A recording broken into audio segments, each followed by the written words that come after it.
LinkedIn presents.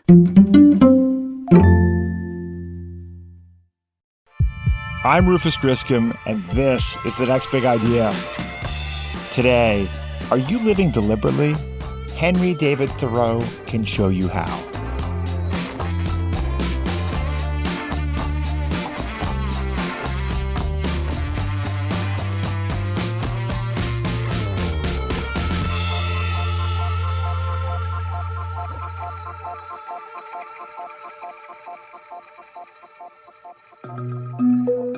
The mass of men, wrote Henry David Thoreau more than 150 years ago, lead lives of quiet desperation. I have been haunted by that line ever since I first read it some 25 years ago. Quiet desperation. What an extraordinary, indelible combination of words.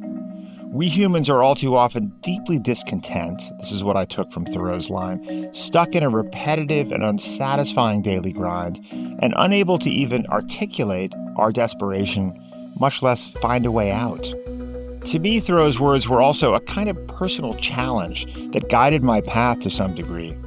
How can I live not quietly, not desperately, but deliberately, delighting in every day, even if in the process I embarrass my children now and then?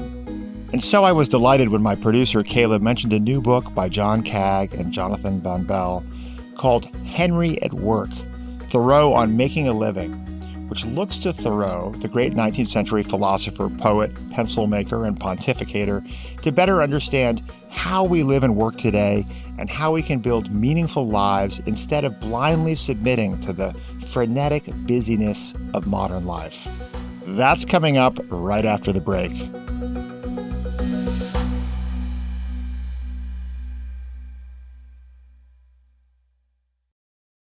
Hi, I'm DC Marshall. Hi, I'm Mita Malik. We are the co-host of the Brown Table Talk podcast, where we discuss how to help women of color thrive in their workplaces. And we invite allies to join us to help women of color win at work. We have a seat waiting for you. Subscribe to Brown Table Talk wherever you enjoy podcasts.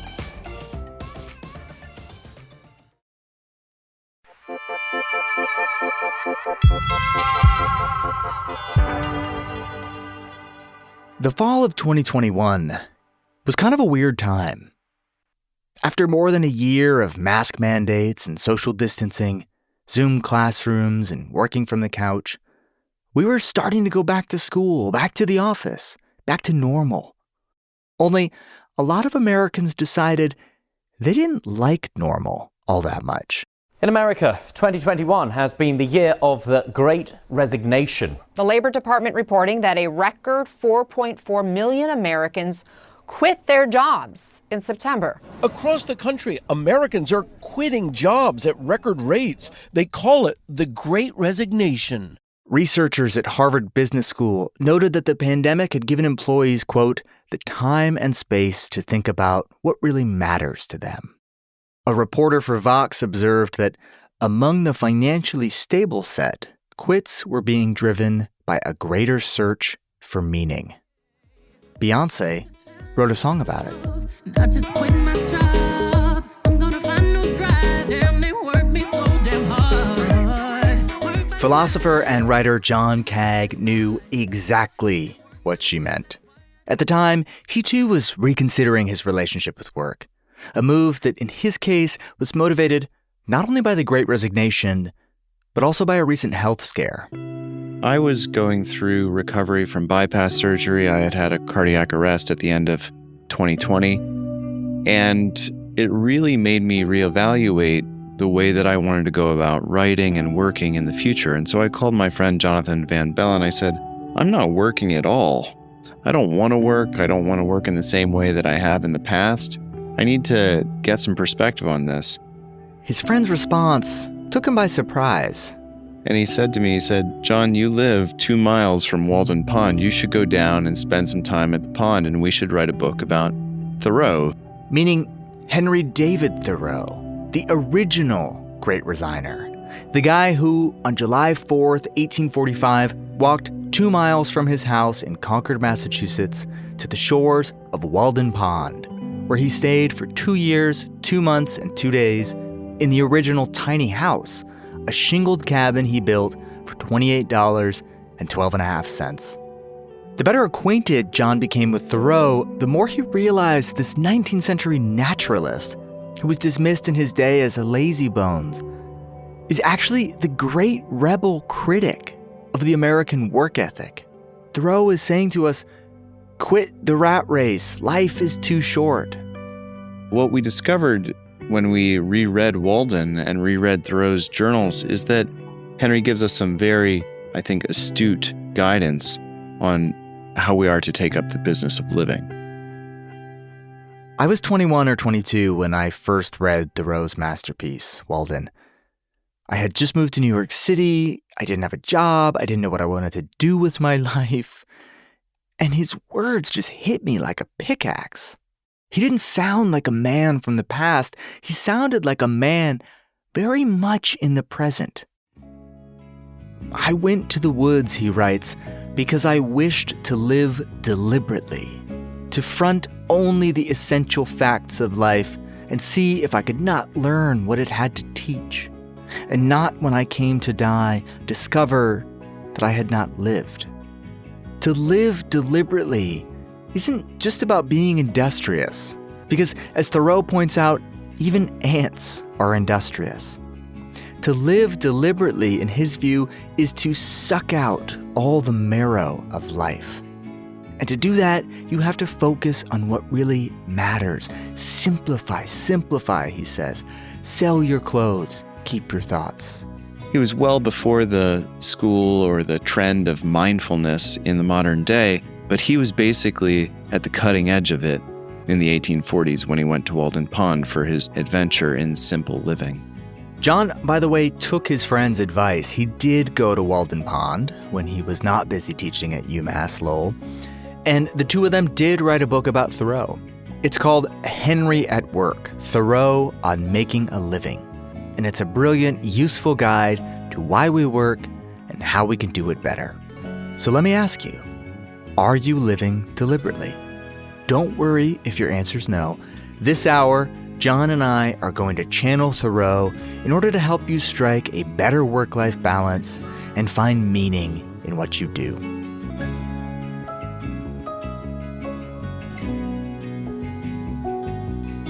John Kaag, welcome to the Next Big Idea podcast. Thanks so much for having me. Give us just a Polaroid snapshot of Thoreau, the man. He's born in 1817 in Concord, Massachusetts, which is a town about 20 miles outside of Boston. The first battle of the Revolutionary War was fought there. It's where Transcendentalism, the philosophical movement spearheaded by Ralph Waldo Emerson, takes shape. I think it's where you live, John. But just give us a Polaroid snapshot of Thoreau. Thoreau grew up working manually.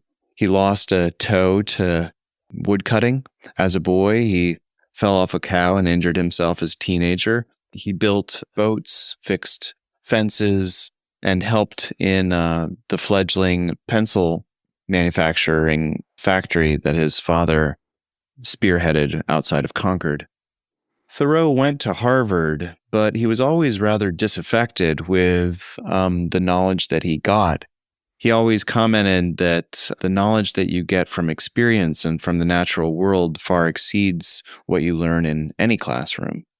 And he leaves Harvard not really knowing how to make a living or get a job. And during the Panic of 1837, he works for several years at a sort of minimum wage.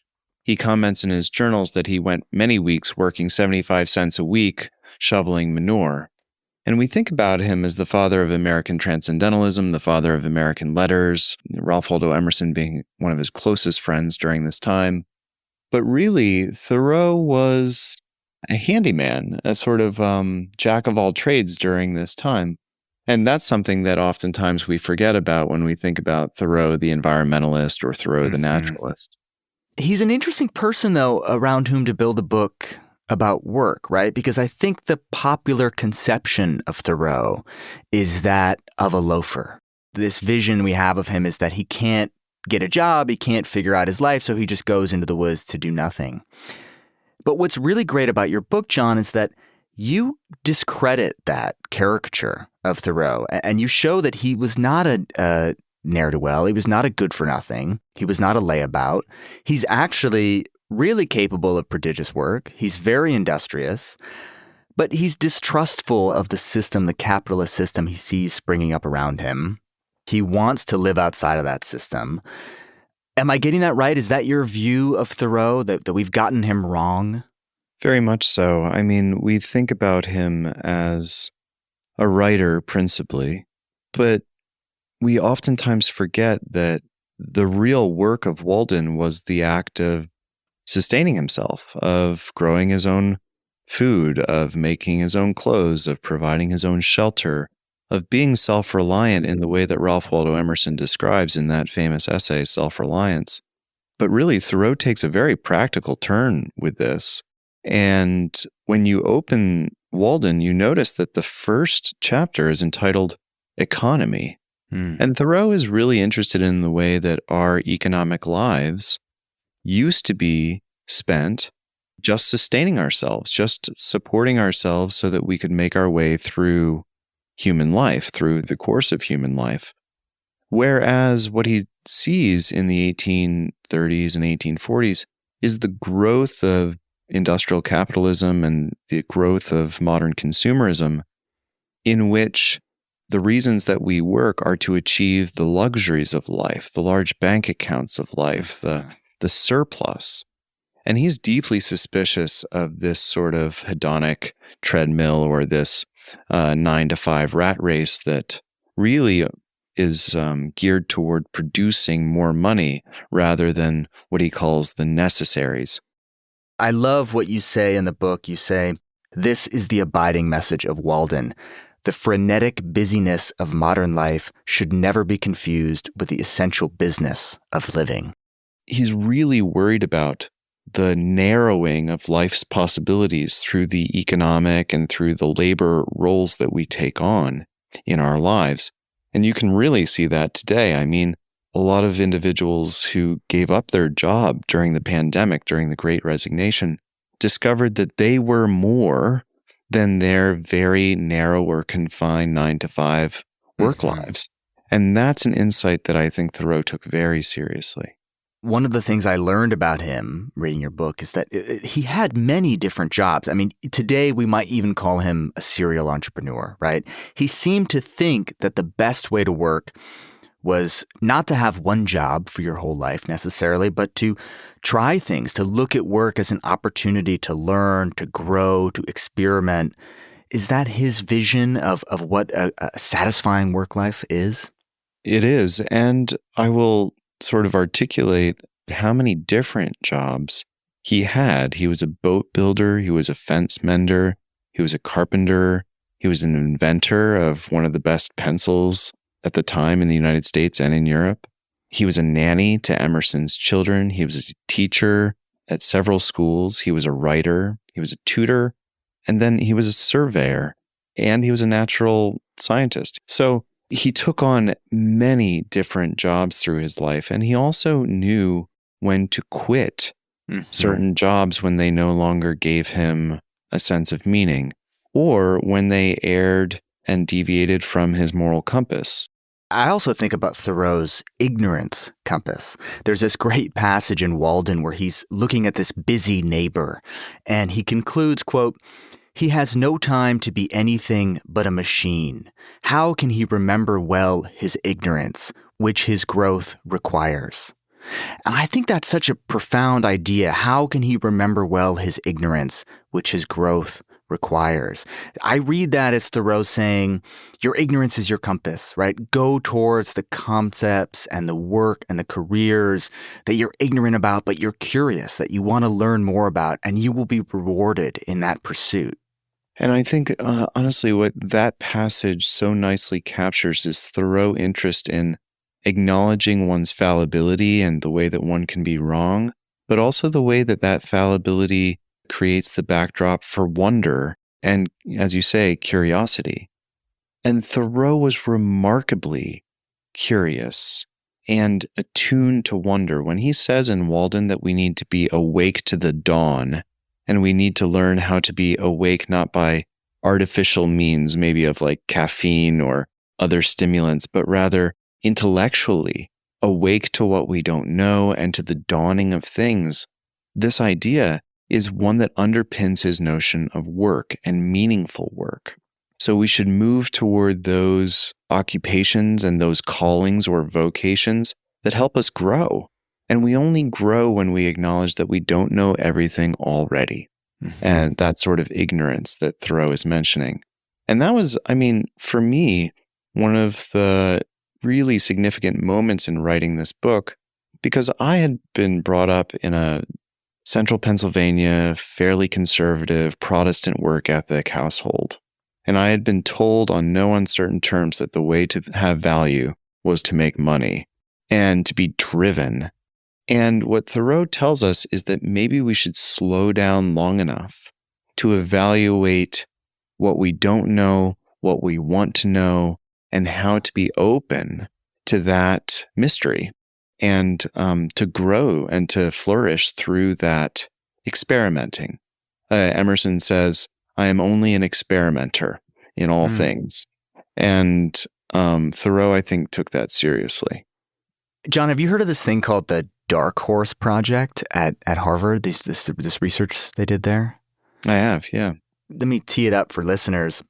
So basically, these researchers at Harvard were interested in folks who achieved great success in their careers, not by following a straight line, but by zigging and zagging. And they wanted to know, sort of, how do you do that? What are the hallmarks of people who are able to get to the top of a field, but not by taking a straightforward path? And what they found, which is really interesting and I think connects to what you're saying, is that these dark horses, as they call them, have this ability to hit pause and look around and say, here's who I am right now. Here's what I like to do. Here's what I want to learn. Where are the opportunities that can let me do all those things? Let me try that out. If it doesn't work, if I'm bored in a year, if I want to do something different, then I'll pivot. And I think that's a strategy Thoreau would wholeheartedly endorse, right? Who am I? What do I want to learn? Where can I go to get those opportunities? Knowing that it may not be setting myself up for a lifetime of pursuing that. It could be a short little spell, but I'm going to grow and evolve and emerge better and clearer on who I am when I come out the other side. Absolutely. Ralph Waldo Emerson had a literary executor by the name of James Elliott Cabot. And Cabot had a daughter by the name of Ella Lyman Cabot, who became a philosopher in the 19th century. And she has this quote where she says, "Let me make every chance my chance." In other words, the twists and turns that you experience in life that might be seen as obstacles or unexpected events, let them be your opportunities, chance in the sense of opportunity or your possibilities. And I think Thoreau was so attuned to that mentality. He thinks that there is no one way to be a success, that you have to follow what he calls your genius. And that genius can take you in very unexpected directions. It can also mean that for long stretches in your life, to the external world, you look like a bit of a crazy person, a bit of a person who's moving from one thing to another sort of aimlessly. And I think Thoreau, following his genius, led even his closest friends sometimes to misinterpret his life. For example, when Thoreau dies at the age of 44 from tuberculosis, Ralph Waldo Emerson gives his eulogy and says that he could have been a sort of captain of industry. He was smart enough that he could have really been more industrious, that he could have put his back into it more. But Thoreau played such a vital role in the people that he interacted with in life, but then after life. If you think about how many people go to Walden to honor this attempt to live deliberately, to follow your own genius, to follow your own conscience, it's remarkable. We do live 2 miles away from Walden, and I swim there during the summer every day, basically. And there's a pile of rocks that people add to every year. And the pile is enormous. And you can see how many people Thoreau has touched by his willingness to follow his own conscience.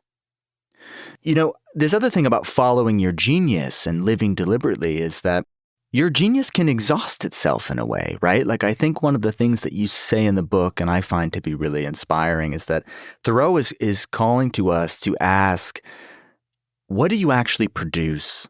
Is it a product? Is it a blueprint? Is it an idea? Is it a great student? And is that continuing to satisfy you? And if it's not, you may need to pull up stakes and do something different. You could be the greatest professor of philosophy the world has ever seen, but if you are no longer deriving satisfaction, joy, stimulation, pride from that work, it's time to go sow a different field.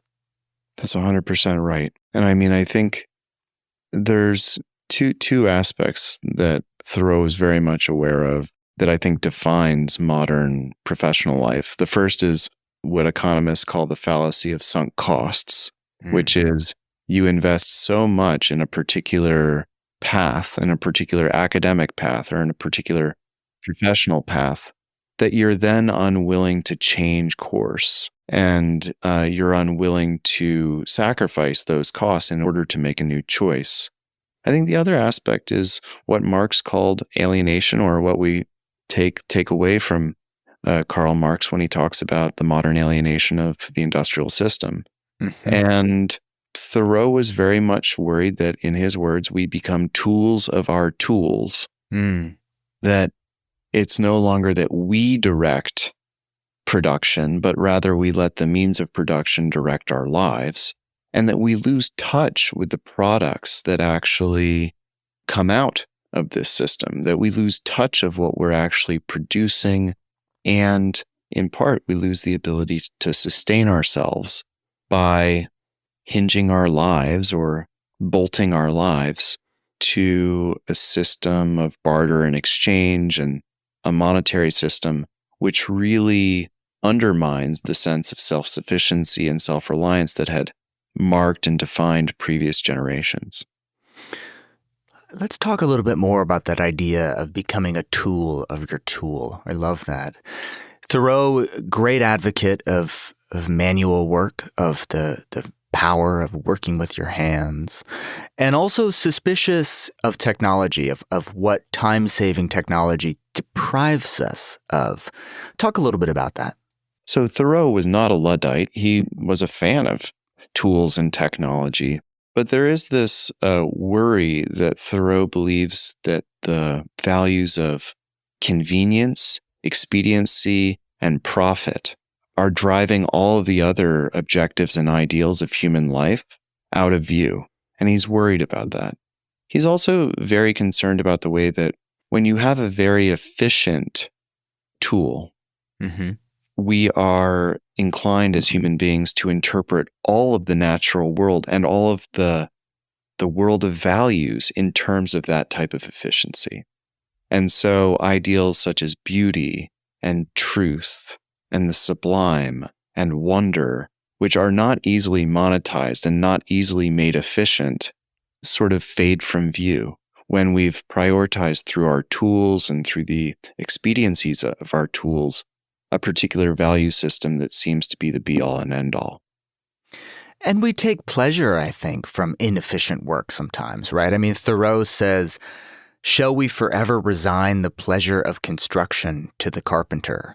Meaning, sure, there's a professional carpenter who's got better tools and more skills and capability than I do to, frame a house. And yet there's something so pleasurable on a deep level about getting out there and doing that work yourself. I mean, I was thinking as I read that about, should we forever resign the pleasure of writing a beautiful sentence to generative AI, to ChatGPT? I think that it's still a question we should be asking ourselves today. I think so too. And he is encouraging us to just slow down and appreciate the production that we can actually accomplish in life, the beauty that we can take part of in the world. He's telling us to sort of slow down. Now, we oftentimes think about Thoreau and immediately think that he's just romanticizing manual labor and sometimes even romanticizing poverty. But I think Thoreau's desire to take on some of the obligations of being self-reliant and supporting himself was set against the understanding that if you don't take on some of this self-reliant work, then that work falls to others to do, to support you. And I think that many individuals miss the fact that his call to simple living is at once a call to the moral life.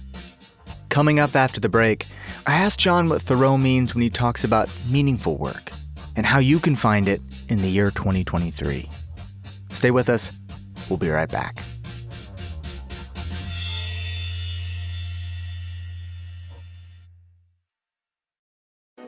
Hey, I'm Michael Kovnat, host of The Next Big Idea Daily. The show is a masterclass in better living from some of the smartest writers around. Every morning, Monday through Friday, we'll serve up a quick 10-minute lesson on how to strengthen your relationships, supercharge your creativity, boost your productivity, and more. Follow The Next Big Idea Daily wherever you get your podcasts. Hey folks, Rufus here. If you're a fan of our interviews with physicians, scientists, or entrepreneurs, then I have the perfect podcast recommendation for you, Raising Health. Previously called BioEats World, Raising Health comes from leading venture capital firm Andreessen Horowitz, A16Z. Each episode, Raising Health dives deep into the heart of healthcare, biotech, and AI with A16Z general partners. Along the way, they explore the real challenges and opportunities in health and biotech entrepreneurship. Not to mention, you'll hear raw insights and actionable advice from notable guests like Omada CEO and co-founder Sean Duffy, and AI expert and In-Sitro CEO Daphne Kohler. Don't miss out. Follow Raising Health wherever you get your podcasts.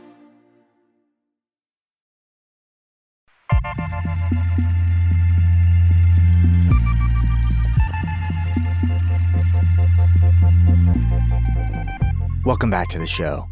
At the heart of John Kaag's new book, Henry at Work, is the distinction between meaningless work and meaningful work, between drudgery that sinks your spirit and work that sends you soaring. I asked John, what does meaningful work look like? What are the hallmarks? And how on earth do you find it? I mean, I go back to the initial comment that Thoreau makes at the outset of Walden in chapter 2 when he says, I went to the woods to live deliberately so that I don't get to the end of my life and discover that I haven't lived. And I think that that's a standard that we should put on our work lives. Maybe not every day, because every day, there can be hard days at work, but every week, you should look back and think, is this a week of work that I could endorse on my deathbed? In other words, is this the type of way that I want to, in Thoreau's words, improve the nick of time, improve the quality of experience in my life? So I think about my life as teacher. And there were moments, and there have been actually months, where I've looked back on the way that I've been teaching and I think, I can't continue this way because I'm going to regret the time that I'm spending. And so I can either adjust my perspective, I can work in a different way, or I can choose to work at another job. And so I think that's the very basic idea of meaningful work in a Thoreauvian vein. But I also think that meaningful work needs to be moral work. So there are certain forms of work where maybe individually you think to yourself, well, this is benefiting my family, this is benefiting my bank account. But if it places undue pressure or unjust pressure on individuals around you, either near or distant, I think, again, this is not meaningful work for Thoreau. I kept thinking as I read your chapter on meaningful work of the late anthropologist David Graeber, who came up with this more colorful term maybe for meaningful work. He wrote about bullshit jobs. And for Graeber, a bullshit job is a form of employment that is so completely pointless, unnecessary, or pernicious that even the employee cannot justify its existence.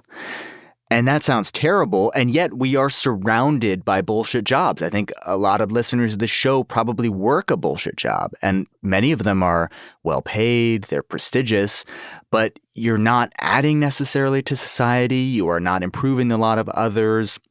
And I think Graeber's key insight is that bullshit jobs, the advent of the bullshit job, this modern thing, is really a misguided reaction to the rise of automation.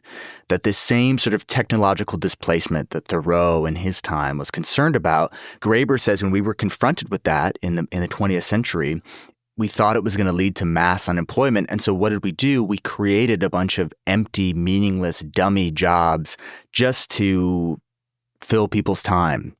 I have two questions for you on this. I know that was a little bit of a rant about Graeber, but I have two questions for you about this. First is, do you think Thoreau saw this coming?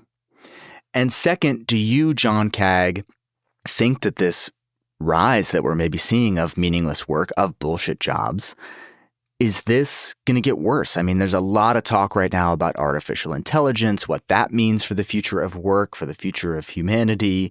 Are we going to all be working bullshit jobs in a couple years because AI will have just run wild, and yet we can't bring ourselves to unleash from this need to fill our hours?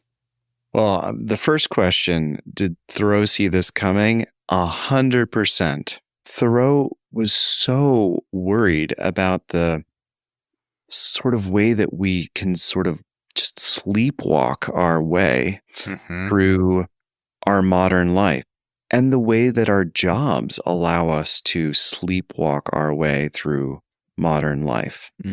So Thoreau is very much worried about the sort of bullshit job. Now, do you, John Kaag, think that this is going to get worse or better? I'm actually slightly optimistic because it's gotten so bad. And let me explain.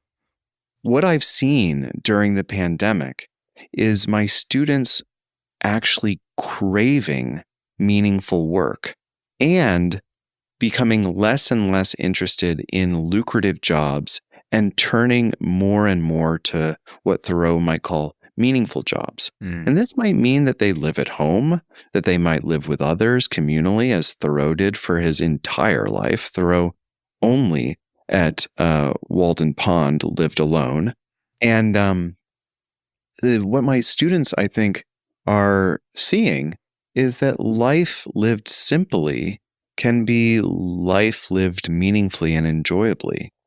And that sort of turn, I think, was brought about by the pandemic, but I think it's also precipitated by the rise and the sort of discussion of automaticity and AI and ChatGPT, and the sense that there has to be something else to living other than pre-programmed or virtual life, that there has to be something real that you can sink your teeth in, or that you can immerse yourself in, that you can experience. And I think that that is a belief that I've seen ignite in many of my students in the last year and a half or 2 years. But you can't escape drudgery entirely. You know, I mean, you were talking about your own career. You said there were moments or months even where you really question if this work was continuing to be meaningful to you. Drudgery and struggle, strife, it's all around us. And every day you have to do the dishes and take out the trash and parent the kids and pay your taxes. What advice would Thoreau give us to know if the scales have just tipped too far in the drudgery, meaningless direction? I'm reminded of David Foster Wallace's comment in This Is Water when he says that the task of adult life is to get to 30 or 40 or 50 without wanting to put a gun to your head, because adult life is more and more and more boring. Like, it's not going to get better from here, I say to my students, like when it comes to boredom. And Thoreau, I think, would respond in two ways. One is that there are ways where you can minimize the drudgery of your life. A lot of that drudgery is a function of what we regard as necessary in our lives? Are we pursuing luxuries? Do I have to wash my multiple cars because I've bought multiple cars? And that sort of realization that, oh, if I don't have quite as much, then maybe the actions that I can take in life might be different. So you can eliminate some drudgery by simplifying life. The drudgery that you can't eliminate, for example, let's just talk about the act of raising children, can actually be made less plodding by adjusting your angle of vision, I think. So many parents, especially during the summer months, realize that when the kids are off school, it's tough. Like you have to do a lot of kid-related stuff that maybe you find sort of boring. But Thoreau somehow managed to maintain his childlike demeanor in raising kids. I mean, when he spent time with Emerson's kids, when he nannied them and lived at Emerson's house when Emerson went abroad, he was seen doing the most absurd, but also the most joyful activities, like rolling around on the ground like animals and showing the kids how to do it, and just being playful in ways that at least have reminded me as a parent that it's still possible to change your perspective on the tasks of raising kids, and that kids are most beautiful when they are just kids and not when they're just little mini adults. And there will be plenty of time for them to be mini adults later in life. And Thoreau encouraged us in work life and also in the tasks of household life to actually think about what the experience of it is and to see if we might enjoy it and see if we might get something out of it that we oftentimes neglect. Another idea that is key to your book, key to Thoreau, key to understanding our work is this concept of compensation. And you have a really interesting take on this, which is that I think we tend to think of compensation as, well, that is what we are paid for the work that we do, for the labor that we do. You say, by way of Thoreau, that compensation is also compensating us for what work deprives us of, for what we are not able to do because we are working. It's paying us off. It's bribing us to keep working in a way. Tell me a little bit more about that vision of compensation. I think that's one of the most interesting things in this book. So Thoreau believes that the most important commodity of life is time, that it is incredibly precious, the time that we have, and unusually short. I mean, this from a man who suffered through ill health for much of his life and died at 44. So the impetus to improve the experiences that we have in life and to improve the time and the way that we spend time is on Thoreau's mind continually. And Jonathan and I make the point in the book that what our employers oftentimes are paying us for is basically for us to face the opportunity costs of investing in one particular form of work rather than in other activity. So oftentimes people have come to me and said, I'm going to take the day off because I need to, recharge my batteries. I want to go swimming instead. I want to go fishing instead. I want to go climb a tree instead or spend time with the kids.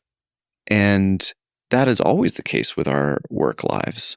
We could always be spending our time differently. It's about the choices that we make.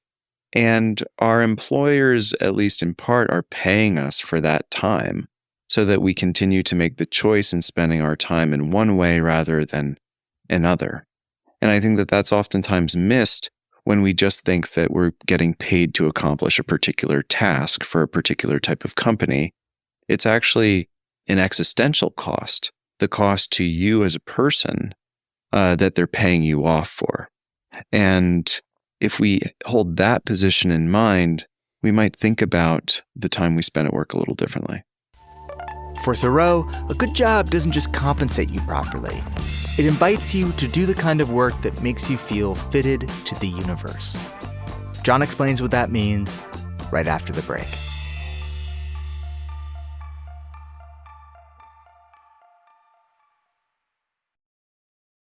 Would you like to access a summary of a groundbreaking new book every single weekday created by the authors themselves in 12 minutes of audio or 4 minutes of text? How about beautiful video and audio e-courses? Did I mention ad-free versions of this podcast? You're probably thinking, don't tease me, Rufus. Such a thing could not possibly exist. Well, I am not teasing, folks. You can find all those things and more in the Next Big Idea app. Just go to your app store. You can do this right now. Just pause this recording, click on the app store, and search for Next Big Idea. If you enjoy this podcast, you will love the app. There is no better way to get smart fast. Download the Next Big Idea app right now.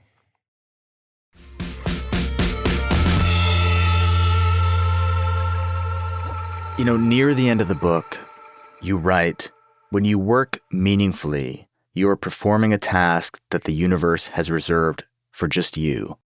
I think that's a really profound idea. It also seems like an incredibly high bar. Performing a task that the universe has reserved just for you. First of all, I think that opens the door for a lot of folks to feel like, geez, I don't think that being a dog walker or a lawyer or a podcaster is really the task the universe has reserved for me. So square that. How do we have that sort of lofty ambition of what meaning means in the working world with, you know, the needs to feed our family, to have lives outside of our work?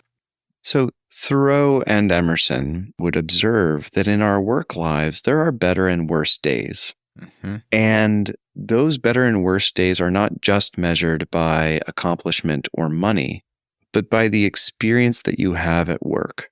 For you, there's probably better and worse podcasts that you have done. For me, there are better and worse classes that I have led or been part of.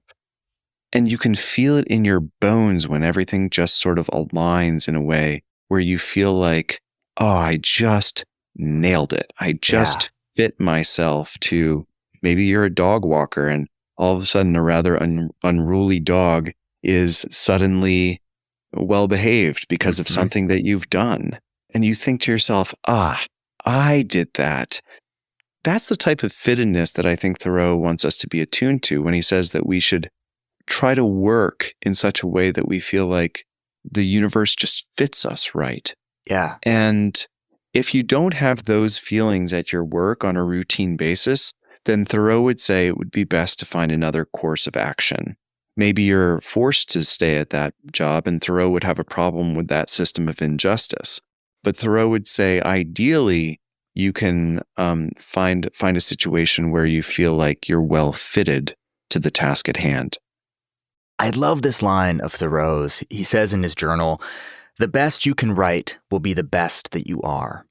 And I think that's a beautiful formula, heuristic, whatever you want to call it, for thinking about our working lives. And in the book, you expand on that. It's not just about being a writer. You know, the best you can paint, the best you can teach, the best you can parent, the best you can dog walk can be the best that you are.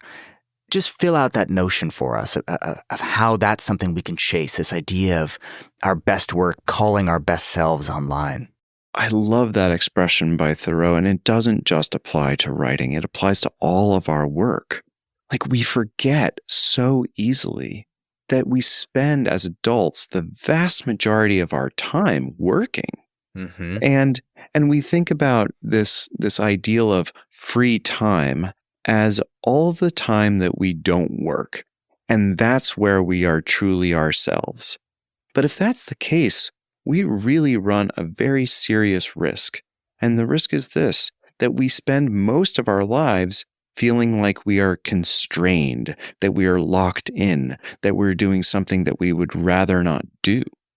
And what Thoreau is pointing out, he's saying, take your job and your vocation as the opportunity to be the best that you can be by exercising your powers and your sensitivities in such a way where you look back on those days, your work days, and you say, that too was my free time.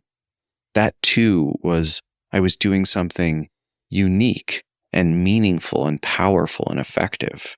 And I think we can be called to look at other people that way too. You know, I remember years ago watching maybe the high dive or something in the Olympics with my dad. And we were just riveted. We couldn't peel our eyes away. We'd never seen a high dive competition before, and yet we were fascinated and rooting for certain people against others. And I turned to him and I said, why do you think we are so into this? And he said, it's really fun to watch another person be great at something.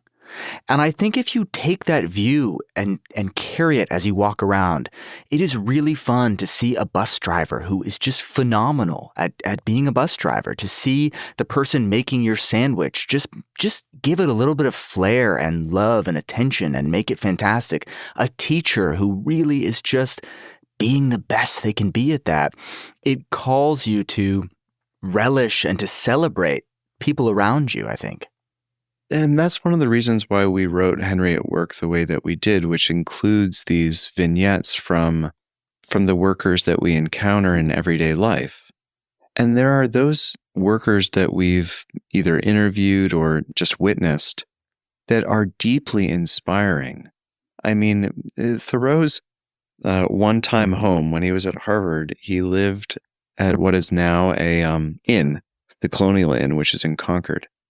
And one waiter in particular at the Colonial Inn, his name's Lawrence, just does a phenomenal job. And you just watch him, and it's like, I mean, his life is more than just being a waiter or being a bartender, but he also has picked a job that he is so perfect at. And if I could be as good of a teacher as he is of a bartender or a waiter, that would be an amazing experience.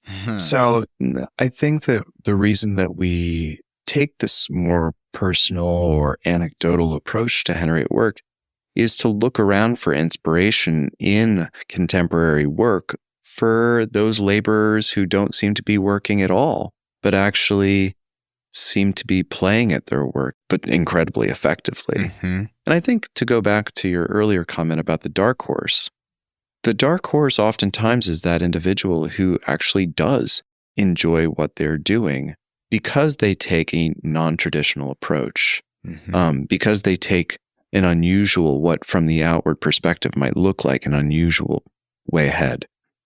Well, it's been 200 years since Thoreau's birth, and I think his vision is pretty alive and well with us today, thanks in part to your book. But, I was just a few nights ago camping in South Dakota and got to talking to these people who had set up their camp near us, and they had one of these tricked out little Sprinter vans. And they were like, this is our tiny house. This is where we live. We're digital nomads, so we can work wherever we want. This thing's fitted with Wi-Fi. And we're driving around the country. We are spending as much time outdoors as we can all day. We're sort of working in little drips and drabs throughout the day.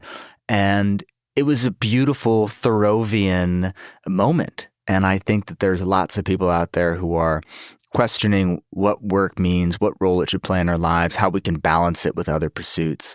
So he really just does feel, his work feels as present and vital as ever, I think. I know a couple who has a very young child, 2 years old, who live in a Sprinter van, and they do exactly what you said. They went through the pandemic and they thought, I would rather be on the move with my family, experiencing the world, the natural world, the national parks, and not have a brick and mortar home. And when you asked earlier, you said, do you think that we're going to live more bullshit jobs or less bullshit jobs, fewer bullshit jobs? The Sprinter vans and the army of Sprinter vans and the increase in Sprinter van households, I think indicates a desire to live lives without bullshit labor. And to live deliberately on the open road. And I think that's been the call to arms, call to action in this conversation, to live deliberately. I think you're doing it, John, with your fantastic books, and you've inspired me to try to be a little bit more deliberate in my living as well. Thank you so much for this conversation. I would like to buy a drink at the Colonial Inn next time I am in Concord. It's been really wonderful to talk to you and to channel Henry David Thoreau this morning. Anytime, Caleb. Thanks so much for your work.